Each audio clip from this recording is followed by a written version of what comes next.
So our next speaker is Gufong Zhao, and he's going to talk about Frobenii on Morava E-theoretical quantum groups. Thanks for the invitation. This picture is like this morning, Google recommended a news article to me, and then I clicked on it, and I found this nice picture. Just wanted to show it to start with. This is because we're going to talk about the roots of unity. What I want to do is that I want to explain why this thing is in plural, and also I want to start with sort of some Mickey Mouse example of what this kind of thing in representation theory that we're really working with. And so the thing that everybody knows is that the irreducible representation of this SL2 over the complex numbers, all the irreducible modules are well modules, and just to be precise, I'm going to use this notation W with sub n to denote the well module. But what it actually is that you take the standard representation two-dimensional, and you take the nth symmetric power, and these are all the irreducibles. And so the similar module does exist in characteristic P. So but I do want to be kind of slightly more careful. So the right thing to say here is that you're gonna take I meant FP bar. So you look at the polynomials in two variables, and you look at the degree. You get the capital M part, and you take the dual of it. So that's the definition of the well module. And so the thing is that these things could be reducible. So that's the kind of phenomenon that we see here. And there's actually a reason for that to happen. And this is what I'm gonna write down here next. So the reason is that if you think about this group, and there's a group homomorphism called the Frobenius that's taking any matrix to the p's power. And so this guy is a group homomorphism. So that's sort of the special thing about characteristic P. And on this domain, I can take this well module. Let's say I'm taking this special well module where capital N is equal to this P. And you look at this target, and you realize that if on the target I put the well module with capital N equal to 1, and then there's this you raise a polynomial to its p's power, and it induces this map, and that's compatible with the group homomorphism that we have above. So this map is non-zero, and this is sort of what makes this module reducible. And let me just add a remark here that what this phenomenon does is that this general phenomenon, what I'm going to call this Frobenius phenomenon, what it does on the level of representations is that this is going to shrink this. Sorry, I did write it here. Okay, so this is going to shrink this number capital N by P, and this capital N in terms of representation theory, this is called the highest weight of this module. And okay, so far so good, but so just for comparison, because I'm going to talk a little bit about quantum groups, and similar phenomenon does happen for quantum group, and just a word about what it is. So roughly speaking, this is a deformation of the universal enveloping algebra of the Lie algebra. Well, so there's this coefficient ring, that's the Laurent polynomial ring in the variable Q. And then you have all these generators, and then so there's a capital N here on the indices, but the reason is that this capital N should really be thought as divided power, and then there's EF commutation relation, and there's some others. I'm not going to spell out all of them, but what's important for us is that these things look similar, very similar to the universal enveloping algebra, and they all have similar well modules, and these are called quantum well modules. Just to sort of distinguish it from what we wrote before, I'm just going to write this lower Q here. with this n in the parentheses. And these modules look basically similar to what they well module themselves are. And so where is the Frobenius phenomenon? It happens when you specialize this Q to be a piece root of unity. And so when you do that specialization, and this quantum well module becomes reducible. And the reason is very similar to what happens in the group case. And here what happens is that there's this thing called the quantum Frobenius map, and this is constructed by Lusztig. And he basically wrote down some formulas for this thing, and I'm gonna try to reproduce it. Of course, I won't be very precise, but so the domain is this guy, and the target is the enveloping algebra of this Lie algebra, and this thing is a surjective algebra homomorphism. And so we have this quantum well module here, and on the target you put the well module non-quantized without Q here. And so if you put this capital N to be equal to P on the domain, and you put this capital N equal to 1 in the codomain, and you similarly you get a non-zero map here. And this existence of this map is what makes this thing reducible. So far this looks exactly like the group case, but what I'm going to talk about, there's a tiny difference I'm going to get to it in just a second. And so here is a side remark. It's not super important, but I mean, I'm taking this coefficient to be C, but it suffices to use the ring of cyclotomic integers. All right, and now I get to this kind of looks like a kind of problem in representation theory. So that's sort of the difference here. So let's go back to the group level. So we have this Frobenius that goes from this group and to this group, right? So here you can take this well module, but what if on the domain, I look at the well module where n is equal to p squared, and as long as I put the Frobenius squared on here, and here I iterate the same map twice, and I do the composition, I get a non-zero map. And so, and this sort of this thing amplifies because you can keep doing this, you can keep reiterating this Frobenius as many times as you want. So to P bar and so on. And now let's go back to the level of the quantum groups, and you look at this quantum Frobenius map. So you have this quantum group at the root of unity of SL2. And you have the quantum Frobenius map, but you look at the target, and this is the enveloping algebra. And so that's, it seems to be that it has a different domain and a different target, and you can't really iterate this map. And so on the level of representations, what that means is that it seems to be that you can't really shrink you can shrink this capital N by P, but you can't shrink it by P squared. And so you might want to say, well, this is just life because that's what happens. But in this talk, what I want to say is that if you think about it in the right way, similar thing happens on the level of quantum groups as well. So the way that I'm going to do it is the following.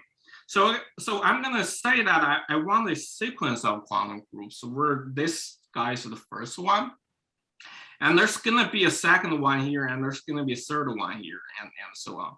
So all these algebras are different, but you get surjective. Well, as long as you specialize them to whatever the analog of piece roots of unity means for those things, which of course I'm going to get to it. as long as you specialize at the root of unity, you get these surjective homomorphisms that makes it possible to shrink the highest weight of the quantum well module by p squared or p cubed and so on. So that's the question that I want to address in this talk. So just to double check, so far so good. Yeah, and so it's easier to think about the quantum groups in terms of geometry. So that's what I'm gonna describe on this next page. Well, so this is a kind of well-known construction in representation theory, but just to sort of refresh our memory and just I'm just gonna spell out what this thing really is. So these algebras are hard to handle, and these modules are sort of just like you write down a bunch of formulas, and that's basically what we have now. But here is how you're gonna think about this geometrically. So I'm gonna look at a vector space of a dimension capital N, where this N is the same as that N as showing up in this well module. And I'm going to look at graph moments in this vector space consists of planes of dimension over K. And I'm going to look at the cotangent bundle to that.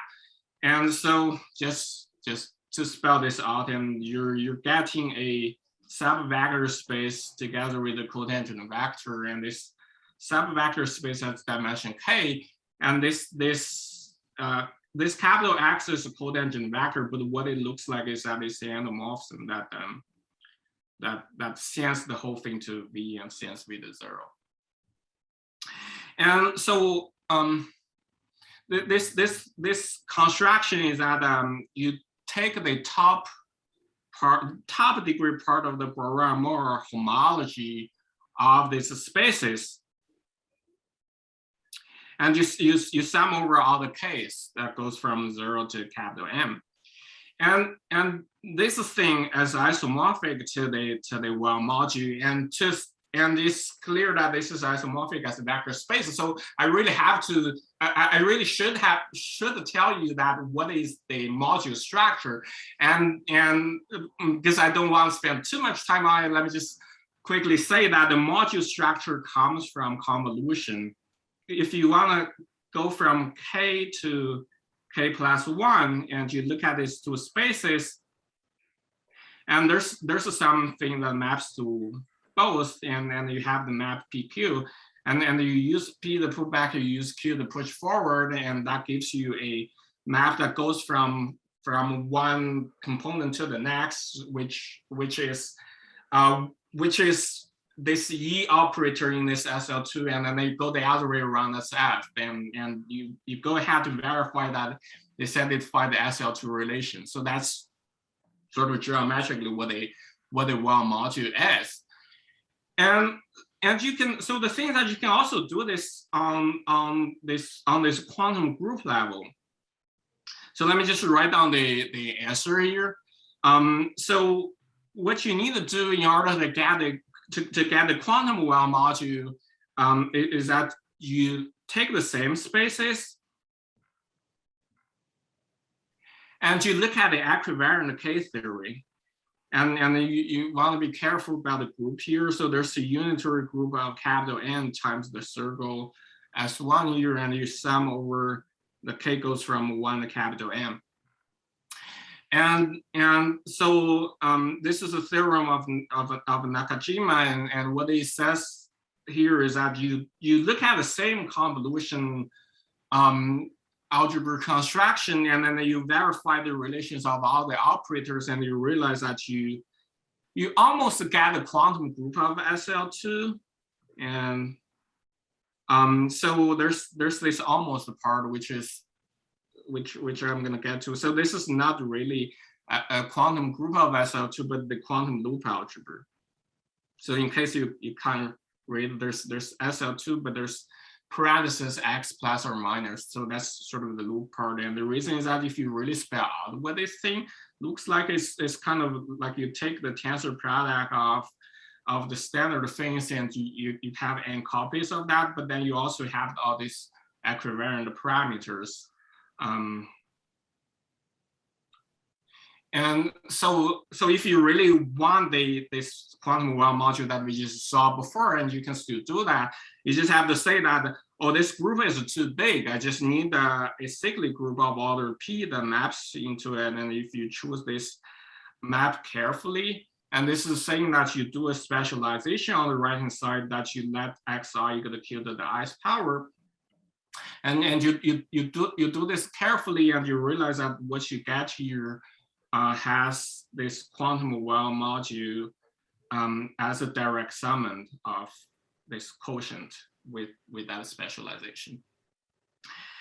And so you specialize the algebra similarly, you get a geometric construction of this modules. Gufong, can I just ask quickly, if you omit top, then you just get the nth tensor power of C2? But in the Borrow-Moore homology, you wrote top? Yes. And so what do you get if you just take the total Borrow-Moore homology? So I would guess it's this tensor product. Yeah, I think so. So if you remove the top, you just get those thin tensors, the polynomial ring without the plus minus. Yeah. And the quantum group would be the Yang for SL2. That's right, yeah. If you do it equivalently, but yeah. Okay, and here's sort of the part that's relevant to the sort of the theme of this conference, and so the case theory. So I'm taking the case theory because I want to get the quantum group that we just saw before, but you can actually replace it by any oriented cohomology theory. And because we saw this many times already, so let me just quickly say that this thing, let me do this topological setup. So this is a functor from topological spaces to rings, and if you plug a point in and you get a base ring, and so the importance, sort of the relevance of this oriented part is that if you apply this thing to CP infinity, and you take the spectrum of this thing, and you get a formal group. I mean, I'm sort of a bit vague here, but so this is the data that sort of captures what this oriented cohomology theory is, and this is sort of how I want to think about it for the rest of this talk. And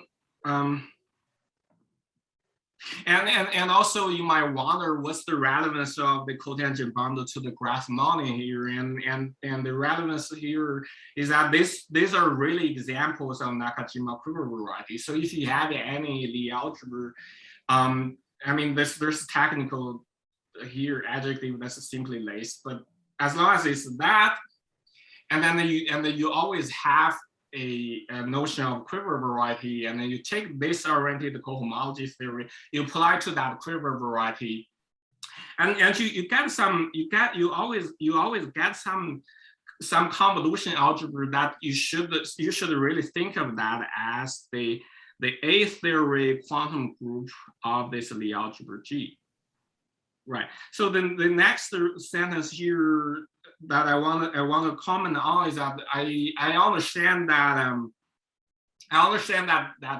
maybe half of the audience don't care about either representation of the algebraic group over FP bar or quantum groups, but then the message that I want to convey here is that there's this thing that's Frobenius phenomenon. That's sort of what I really want to talk about here, and then I'll say precisely what it means, and that this kind of phenomenon might happen more generally than the setting of quantum groups. And for example, you can try the following. I haven't really tried this, but let's say that you take a cohomological algebra, like what Yaping discussed in her part, and there's different things here. Like you can talk about this kind of algebra associated to sheaves, coherent sheaves on a curve or coherent sheaves on a surface or threefold or something, as long as you get a system of things that has this kind of structure that you can patch them together, and you can examine whether the same phenomenon also happens there. Okay, and then finally I can get to this Morava E-theory. And we just saw Morava E-theory not long ago, and this, so I mean, it suffices to say that this is a version of, this is one of the integral version of the Morava K, because K is over FP, but this is over characteristic. So I don't want to kind of spend a lot of time to really say what this thing really is, but let me just say the relevance for me is that this is, I'm again going to put this in a non-precise way. So there's a theorem of Hopkins, Kuhn, Ravenal, and then this theorem. So remember that. So in order to say what this theory really is, and it suffices to tell you what this group is, and of course also what this ring is. But this ring is in characteristic 0. But there's a maximal ideal, and the residual field is FP bar. So that's the one that I'm taking. And so you might want to ask what this group looks like, and that's exactly what this theorem says in a sense. And what the theorem says is that there is a ring that's called L together with a ring homomorphism that goes from this ground ring to this thing, and so that you can base change your group to this L. And after you do this base change and you look at all the p torsion points in the group, and you get the roots of unity to the nth power. So that's roughly speaking what this thing looks like. This next part is Stapleton that says you don't need to go all the way to get this z mod p to the n. Oh, I forgot to say that this again is a family labeled by lower n here. So you don't need to go all the way here. You can do this step by step. So more precisely, there exists a ring, let's see, n comma 1, and a ring homomorphism that goes from R to this thing. And then so that if you base change it to this thing, and again you look at all the p torsion points, and you get one copy of this cyclic group together with another part, and n-1 here. So this is sort of very vaguely speaking. So this part comes from Morava E n-1. So as a representation theorist, and here's how I think about it. So in terms of quantum groups and the family of quantum groups you think about is that there's a Yankean, there's quantum loop algebra, and there's a elliptic quantum group.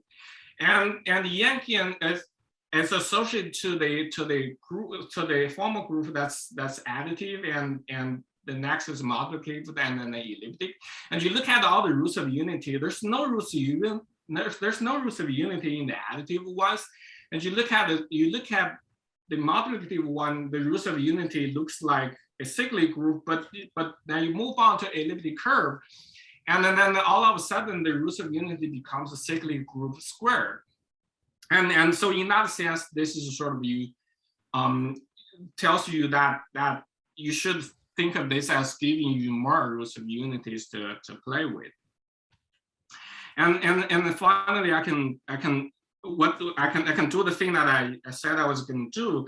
I'm going to apply this Morava E-theory to this cotangent bond of Grassmannians, which are which is how you construct the representation of some analog of the quantum groups here. So I want to say that what's so good about this thing, or how do you see the Frobenius phenomenon here? And so the Frobenius phenomenon is about shrinking this capital N by P. So let's assume that capital N is divisible by P. So this ambient, so this Grassmann parameterized subspaces in Cn, I'm just going to decompose this C to the N accordingly. And with this decomposition, and you look at this unitary group, and you realize that I can always write down this matrix that's block diagonal, and these are all blocks, and they all have size n divided by p, and then on the blocks you get a scalar matrix that has all the roots of unity in it. So that's this special element, and you look at the centralizer and you get a product of smaller unitary groups.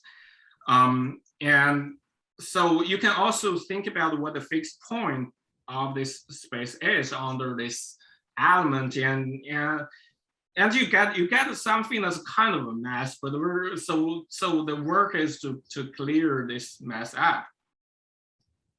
And then, so you think about the Grassmann. So what is this? What exactly is this mess? So your subspace has to be direct sum of a bunch of things, and each one sits in one of the direct sum. So your fixed point is really a product of smaller Grassmannians with the condition that all the things adds up to K. Okay, so that's sort of what we have now, and there's general thing that you can always do. So you have, if you already have this element, you can always say that I'm going to map the whole thing to this guy, but I'm going to put the centralizer here, and I'm going to put the fixed points here. And then you always have this map that you're going to put. Okay, so far so good, and then nothing exciting is happening. But here is a little to-do list that I'm going to maybe spend 5 minutes or something on. And this to-do list, if we go through all of them, something that you want to happen is going to happen. So the first thing on the to-do list is that you look at the fixed point set, and this looks like a mess, and if you I mean, it's destroying the union of many components, but as long as you look at those components where these ki's are equal, and the things are simplified, because these are just going to be one smaller Grassmannian to the p's power. So that's what I wrote here, and of course it's product of p of those, so it's still different compared to this one single copy of the smaller Grassmannian. So that's the question number 1 and number 2, and the question number 3 is that remember that when I say the Frobenius phenomenon, you want to reduce n by 1, so you want to see this Morava E n minus 1 somewhere, and we haven't get to that. And so and I'm gonna have 3 observations that can clear this 3 to-do list, 3 things on the to-do list. And the first observation is the following. So remember this element A that we took. So you can get this different element here that I call it B. This is a block matrix in U of capital M, so all the blocks are size M over P, and blocked in the same way as this A, but you do a cyclic permutation, and of course it's going to generate a cyclic group here, and so what's so good about this B is that you realize that the B acts on everything. B acts here, and then the B acts here. So you might as well just replace the whole thing by the semi-direct product, and you convince yourself that there's still a map here. And okay, so what's good about putting this B there? So what's good is that now you really get a module. So you really get a module where this B equivariant cohomology of a point. And so this thing has an augmentation map to just the E-theory of a point. This is the ground ring. And then there's this augmentation ideal, which is the kernel of this map. And so what's so good is that if you realize that if you invert this ideal, and all the components with this being all equal, they're gonna go away. So this big mass here, I copied it here with the localization, and on the right hand side you cleared it a little bit up, and you only get this kind of even components here, so to speak. And another thing is that if you think a little bit about what this localization really does, let's say you replace the EM by K theory, and you do this localization, and you do the calculation, and you realize that you get the ring of cyclotomic integers, and that's exactly what shows up in Lusztig's construction of this Frobenius of quantum groups. So that's a good sign that clears this first thing. And the second thing is that so it's still kind of a mess, but it would be nice if we just get one copy instead of product of P copies of the same thing. And this is kind of not so bad either, because so what you can do is that you can do the power operation. So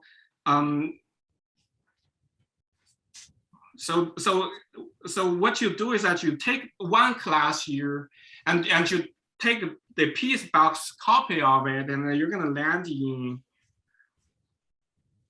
the product of P things here, and then they're all the same.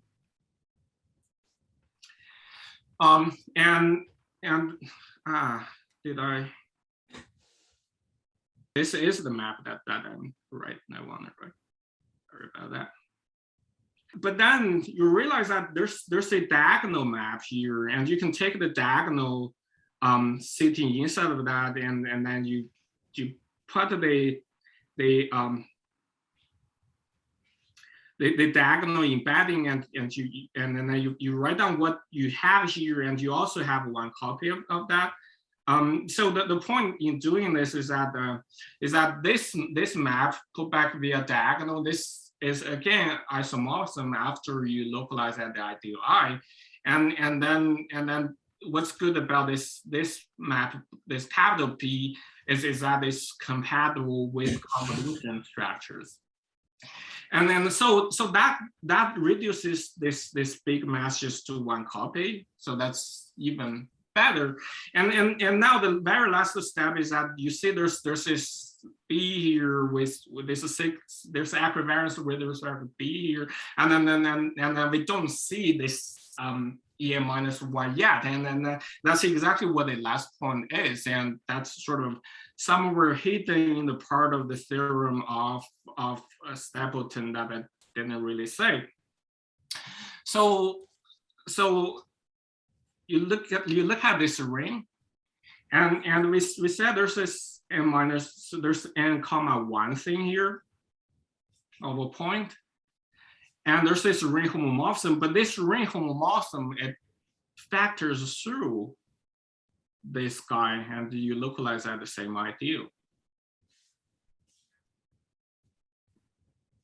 So you put everything together, and what it does is that so this is a different cohomology theory. So you put that cohomology theory here, and then you put a smaller Grassmann that where both N and P are getting shrinked. Sorry, both N and K are getting shrinked by P. And you look at this quantum group associated to En, and then the quantum group is associated to this cohomology theory, and you do get an algebra homomorphism that's surjective if you define the algebras right, and it makes this diagram commutative. And earlier, as we were saying, that this thing you should really think of it as coming from En-1, and there's a way of making this precise, and so if you do that, this guy is exactly, you take the smaller the quantum group with N-1 here, and then you do a change of coefficient. You enlarge the coefficient ring a little bit. So that's the construction, and I didn't really kind of put the full stress of the theorem here, but I mean, you can sort of pretty much get what it says. So again, this comment that I want to make for non-representation theorists, that just to sort of put the Frobenius phenomena in a nutshell, this is saying that you have these things that controls the symmetries of whatever spaces you have. And if you decrease this n by 1, and you specialize at the root of unity, you can shrink this capital N by P, and that's sort of the phenomenon that's kind of special about Morava E-theory.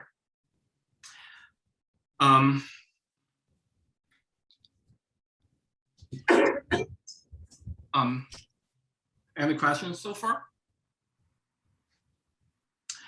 And so the last few minutes I want to spend on sort of where exactly this thing does in terms of representation theory. So this part might be a little bit technical, but just gonna bear with me, because this really is sort of what prompted us into looking at this question at the beginning. So where you use this Frobenius in representation theory is that you use it in this thing that's called Steinberg tensor product formula. So what exactly it does is that, let's say that you have this capital N, and let's say that N is not divisible by P, but in general you can do this decomposition where two of the numbers are smaller than P. And you look at this module that we just saw, and this is the Morava E2, where this 2 reflects to the fact that I want the leading term to be P squared here.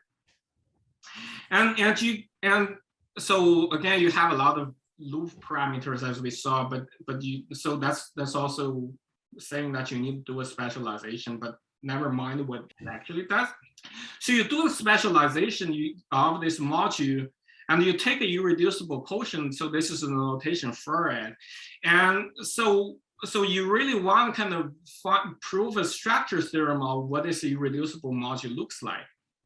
And this is kind of another technical assumption that you're going to use the Frobenius in this construction. So you might as well just decompose this gamma according to the decomposition of N. And each gamma I has 2 parts, and one of the part plays the role of this lower A that we had before, and the other part remains when you go to a E-theory with smaller m. Never mind precisely what it is, but as long as you do it in a careful way, and this irreducible module becomes the tensor of some things that's completely understood via smaller n's. So this part is the wow module, and that's the thing that you saw in characteristic 0 of this algebraic group, and this part is the irreducible. So this part is the irreducible quotient of the quantum one module in Lusztig sense, and this upper parenthesis tells you how many times you apply the Frobenius, So that's the same upper one here. And then you put all this, you tensor all this together, and you get this irreducible thing. And so that's sort of the application that you can use to give a structured theorem of what these things look like. And so a question that's often gets asked from people doing combinatoric aspect of representation theory is that this Morava E-theoretical quantum group, it looks like it's not easy to calculate. I mean, you can still do some kind of calculation, but you need to work slightly harder than the classical case. But what I want to say is that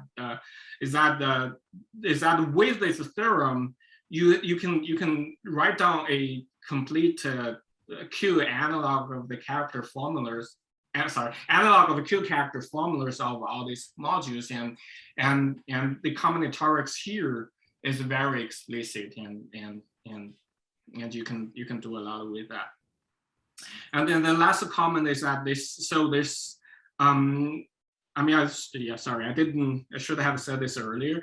And so Lusztig in 2015, he wrote down a family of character formulas, and without saying that what the character formula really means. So what we did with all these things is that in type A, so there's some choice of these gammas that's given by Cherry Presley. If you take those things and you plug in to these formulas here, and you do recover Lusztig's thing from this 2015 paper. So if that makes any sense. So that's how I got